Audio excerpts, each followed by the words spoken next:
खंडोजी, रायगडाची सुरक्षा कशी आहे? भक्कम पोलादी. पोलाद वितळणार तर नाही ना? जी नाही राजे. थोडी तळ्यात मळ्यात करणारी लोक होती, त्यांना त्या त्या जागेवरून बाजूला केलंय. उत्तम केलं. चौक्या पहारे बदललेत. आपली खास विश्वासू माणसं आहेत, त्यामुळे येणाऱ्या जाणाऱ्या हर एकाची नोंद तपासणी होते. उत्तम.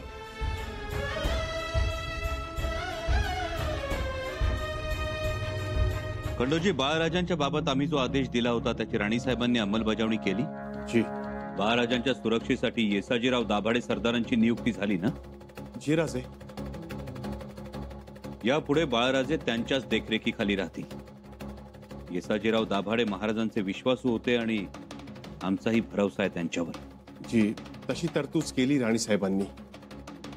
त्याचबरोबर तालीमखान्यातील बाळराजेंची हत्यारे म्हणजे तलवारी, भाले विशेष करून बोथट केली आहेत. शाबास, हे उत्तम केलं. कारण कधी कधी शिकवणारे भरीस पडतात किंवा पाडले जातात आणि मग लागला लागला म्हणून हमखास टोला मारतात. आपली बाजू उणी असेल तर कित्येक राजपुत्र अशानं जन्माचे अधू झालेले आहेत. बाळराजांविषयी आम्हाला ही जोखीम घ्यायची नाही, म्हणूनच ती काळजी घेतली गेली आहे. शिवाय गुप्तपणे नजर ठेवण्यासाठी 2 नजरबाज ठेवलेत. शाबास. खंडोजी, एक गोष्ट मात्र राहूनच गेली. तातडीनं राणी साहेबांना कलिता लिहा. एक महत्वाची सूचना द्यायची आहे.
दाईसा, वहिनीसा, तुम्ही अशा अचानक गायब कशा झालात?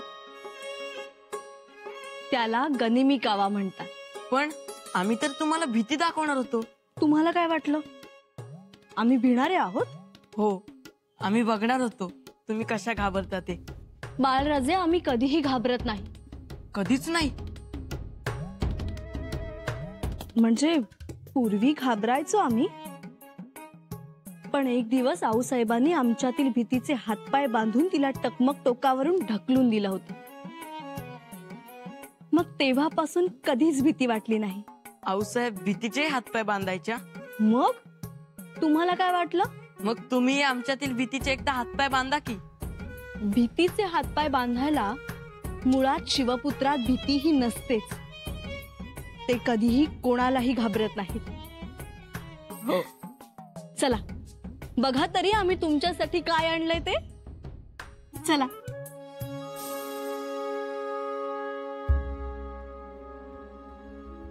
सुनबाईंचा तुमच्यावर खूप विश्वास आहे आणि म्हणूनच बाहेर जाताना शिक्कामोर्तब सुपूर्द केली त्यांनी तुमच्याकडे.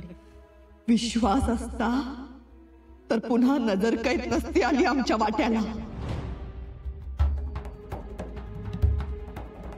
थोरलेपणा असूनही थोरल्या बाईंचा असा घडोघडी गैरसमज होतो.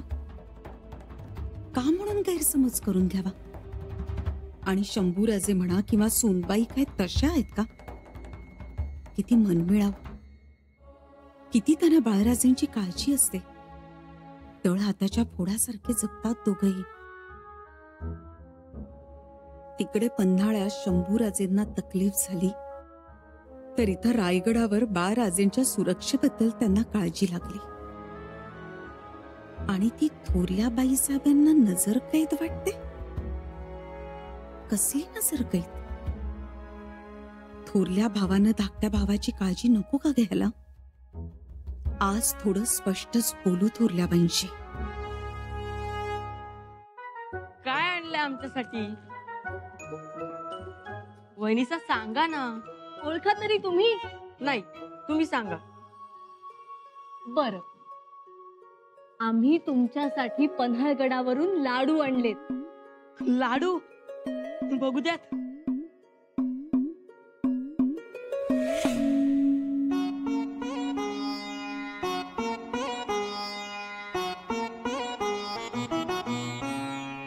चांगलेच आहात की दाईसा. तुमच्या वहिनीचा ना उष्टा लाडू भरवताय का? आमच्या दादासाहेबांचं खाता ते चालतं उष्ट. बाळराजे, तुम्ही तुम्ही तुम्ही थांबा बरं, पळू नका. नाही थांबणार आम्ही. बाळराजे, पूर्ण लाडू खाऊन येणार. अहो खा, सगळे लाडू तुमच्यासाठी आणलेत. बाळराजे, अहो अहो बाळराजे, अहो पळू नका बाळराजे. ठीक आहे, तुम्हाला जेवढं पळायचंय तेवढं पळा, पण एक गोष्ट लक्षात ठेवा, तुमच्यावर आमची कायम नजर असेल, मायेची नजर.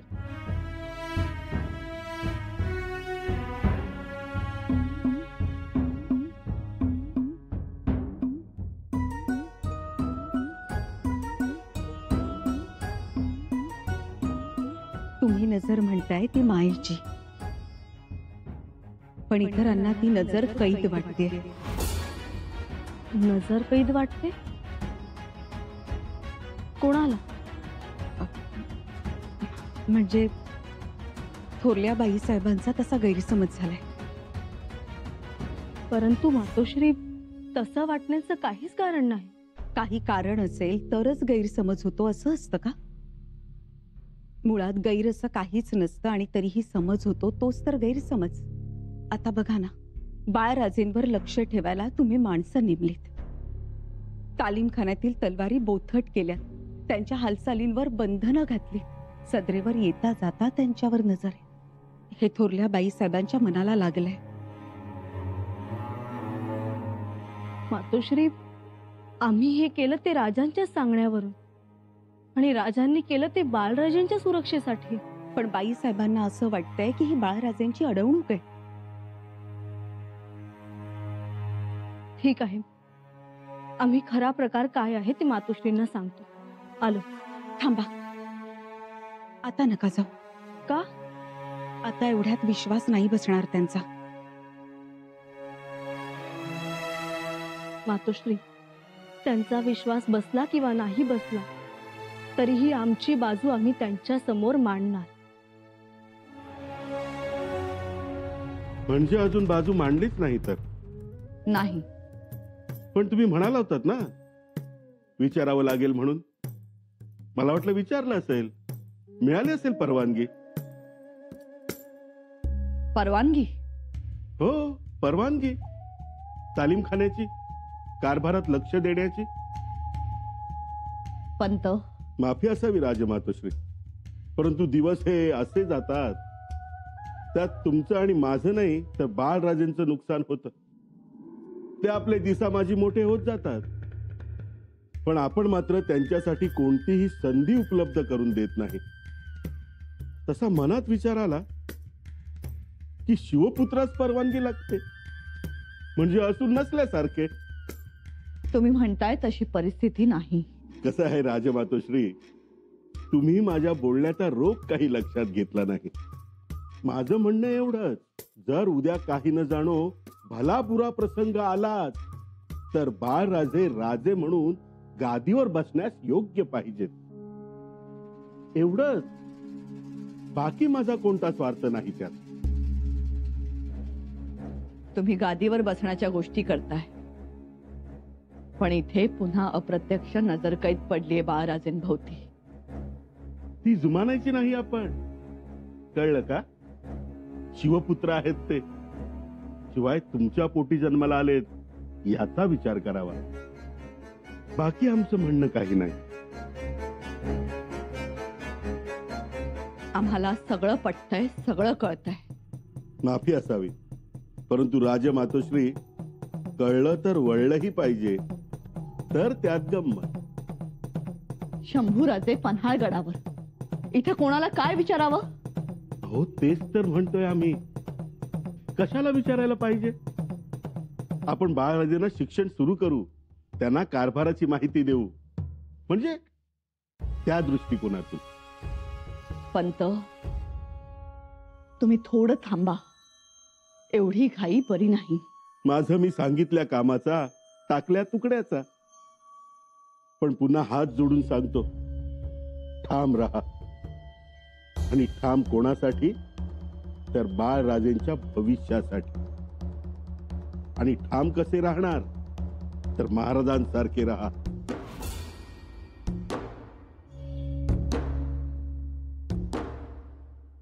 आम्ही प्रयत्न करू. आम्ही आहोत तोपर्यंत करा.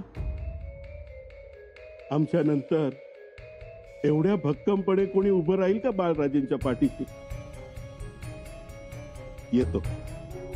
आज्ञा असावी.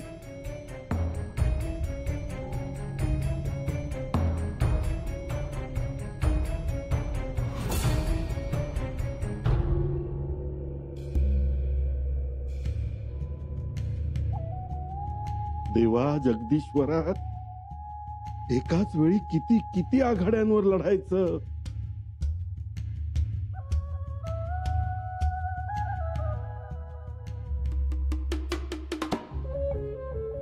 काय रे सूर्याजी, अरे काय झालं?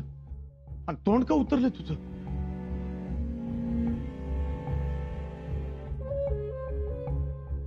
अरे काय झालं, बोल की. पंतांचा निरोप आलाय, तंबी दिली. म्हणाले काय पोरखेळ चालवलाय? पोरखेळ? वय, पोरखेळ म्हणाले आनाजी पंत. आता काय रे, पोरखेळ चालवलाय होय आपण? अरे एवढी नाल ढिली केली, कुसुंब पाजला, आता राजाचं तकदीर बळकट, त्याला आपण काय करणार? मला तर समजलंय राजमातोश्रींनी राजांना खबरदार केलंय, इतर पक्षी पाठवलाय. वाटतंय पंतांना, पण अवघड आहे लई. नशीब अंगठीची भानगड मिटली ती. इनाम जमीन मिळवायची तर या समध्या गोष्टी आल्या. आपल्याला धाडस करावं लागणार. काम नाही केलं तर अनाजी पंत कच्चा खाणार. आणि इकडं थोडा जरी संशय आला तरी शंभूराज म्हणतात त्यांना आपला थेट कडे लोटत. मातोश्री, आम्ही हे घ्या तुमचं शिक्कामोर्तब. आम्ही तुम्हाला देण्यास येणारच होतो. आम्हाला केवळ शिक्कामोर्तब नको, सही सुद्धा पाहिजे. सही? काही लिहून घेणार आहात का? हो. काय? संमती. तुमची संमती लिहून हवी आम्हाला. संमती? कसली संमती? श्री शिव मंगळागौर साजरी करायची संमती.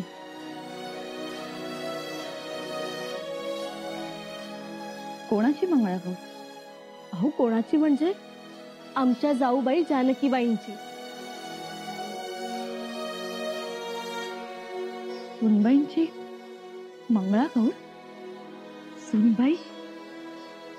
जानकीबाईंची मंगळागौर? मंगळागौर करायची लक्षातच आली नाही हो आमच्या. सुनबाई, मातोश्री, जानकीबाई गडावर आल्या. एवढी मोठी थोर सेनापती प्रतापराव गुजरांची ती लेक.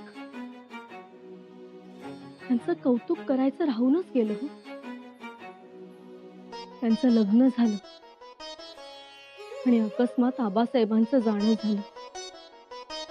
त्यातून सावरणं शक्य नसताना पुतळा मातोश्री गेल्या. एका मागोमाग एक घटना घडतच गेल्या. सगळं होतं मनात, पण तसंच राहिलं. जाऊबाईंच्या वाट्यास कोड कौतुक आलंच नाही. म्हणून ते आता झालं पाहिजे. म्हणून मंगळागौर साजरी करायची. गडावर बायकांच्या खेळण्याचा दणाकार होऊ दे.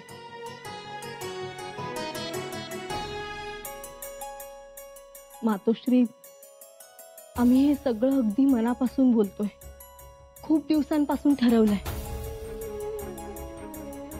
आताही काही विघ्न आली पण संकल्पित हे साजरं करायचंच.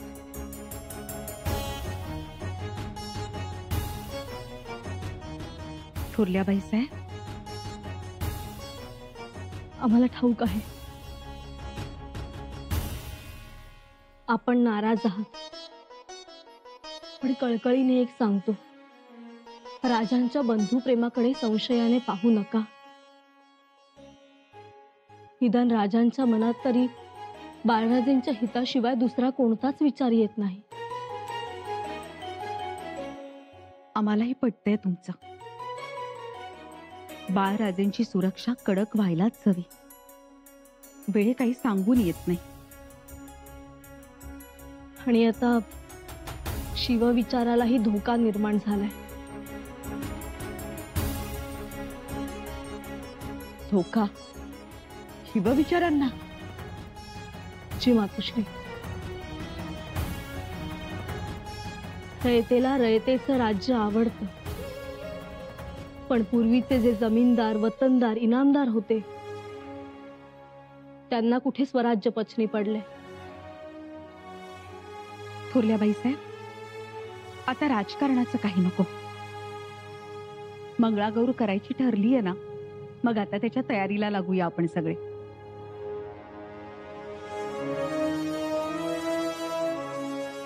थोरल्याबाई साहेब, जशी तुमची इच्छा.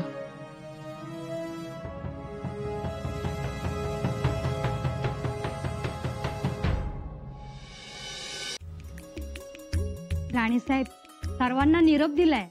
पण तुला समजलं का, आपण गडावर शिवमंगळागौर साजरी करतोय जानकीबाईंची. अगं बाई, म्हणून समजासने निरोप देऊन बोलवलंय का? हो, आता कोणीही गडूतर होऊ नका. माझा भात लावायचंय, निंदायचंय, खुरपायचंय, पंचमीला माझी लेकच आली, हा सण तो वाद, अशा सबबी आता कोणीही देऊ नका. मोठा समारंभ साजरा करायचा. आमच्या जाऊबाई अगदी खुश झाल्या पाहिजेत. सगळ्या जमल्या की आम्हाला बोलवा. आम्ही सामानाची यादी देऊ, ती अंबरखान्यात द्या. ही राणीसाहेब,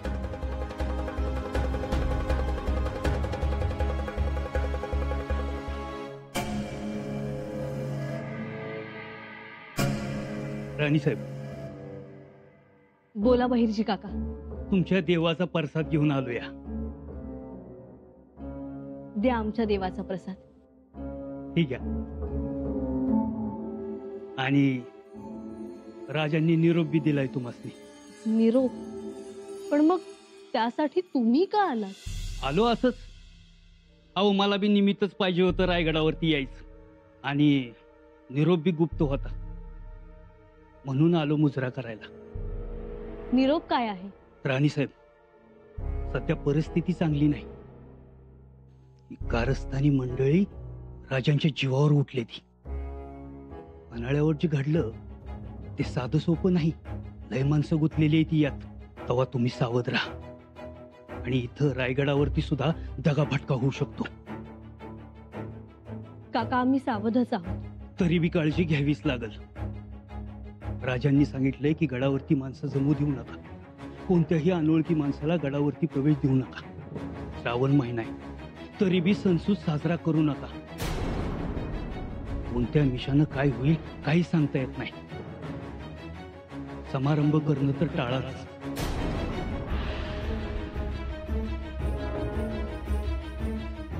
सुनबाई,